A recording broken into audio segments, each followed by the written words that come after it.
4,000 years ago, Stone Age Britons raised this mysterious monument, Stonehenge. Nobody knows how they did it, how they moved and stood these massive stones. It's a scientific mystery. This man swears he's cracked. He's building his own Stonehenge in his Flint, Michigan backyard to prove it. Wally Wallington's not a scientist, but he knows a thing or two about moving rocks. That's a 300-pound block. This is a 1,600-pound block. Not too difficult. He's a retired construction worker whose passion is moving heavy items. His feats always draw a crowd, mostly family. I thought he was crazy. Who cares about moving blocks around? But then when you look at the magnitude of the weights that he's moving around, it is really impressive, and he's not using any equipment or anything. In playing with blocks, Wally thinks he's discovered how Stonehenge was moved. This is my first Stonehenge arch I permanently put in place. It's 3 blocks, they weigh over a ton each. It's all based on a very simple technique. I found a simple explanation for this, to move a block about the weight of a minivan, would be to place a stone underneath it. And once I balance on it, I can spin it. Of course, with that spin, you've seen I didn't go anywhere. But I got 2 handles on my lever, and I could place another stone on this side. Now, every time I spin a half rotation on each stone, I move the block horizontally, the distance between the stones. With my own output, I could move a 1-ton block 300 feet per hour. Using this technique, he's moved everything from 1-ton blocks to buildings. He moved up to a pole barn at one point, a 30 by 40 pole barn that he moved 300 feet for me, and it was more or less, you know, what else can we move? And he looked at me and says, hey, can we move your barn? And I said, sure, let's, you know. Next thing you know, it was 300 feet in the other direction onto another piece of property. It can move barns, and Wally's betting it moves Stonehenge's 25-ton rocks. But raising these giants is a whole different puzzle. This is 19,200 pounds. Yeah, it's 128 cubic feet of concrete. Today, Wally hopes to solve it.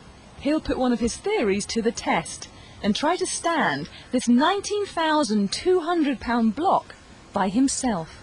I've tried to do this without any mechanical machinery at all. I've used mostly sticks and stones for my equipment. No pulleys, no hoists, no metal levers. Just try to use gravity too, I believe, is my favorite tool. Whoop. The first goal is getting this block 3 feet off the ground.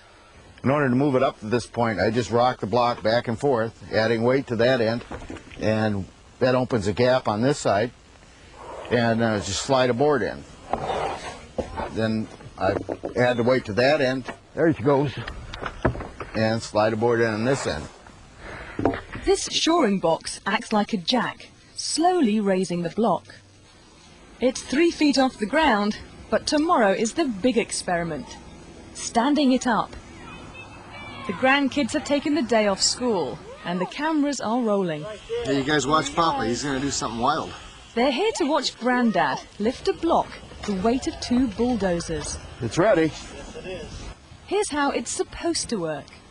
The first thing I'm going to do here is release this temporary shoring I have set, and come over here, release some of my counterweights, and that's going to put the entire weight of the block on this rope.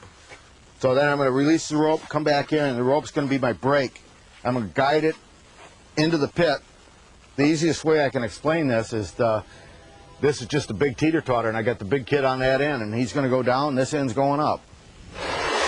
He believes in his technique, but he's had some setbacks in the past. One day I got thrown over top of a block, and a couple times I had the blocks roll off the top and almost land on my feet. One time I knocked myself out cold on the concrete. And so it's been challenging. Okay. Everybody ready? Yes!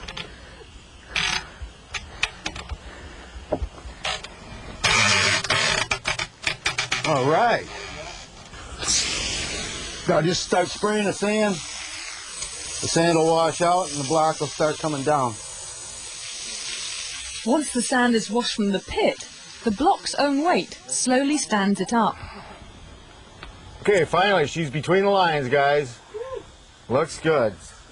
He did it. Thank you, guys. Raised a massive block using a technique so simple that Wally believes it must have been used to raise Stonehenge. If they were to use this technique to raise the stones at Stonehenge, I believe they could have got it done with a lot smaller crew than anybody has imagined before. It won't be long before this backyard is a little more crowded.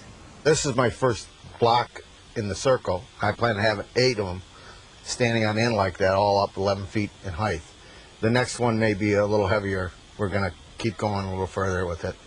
Until then, the only mystery that remains is this stone circle's name. Wally's Wonder Circle. How about the Wallington Circle? What's that? Stonehenge Reloaded. There you go.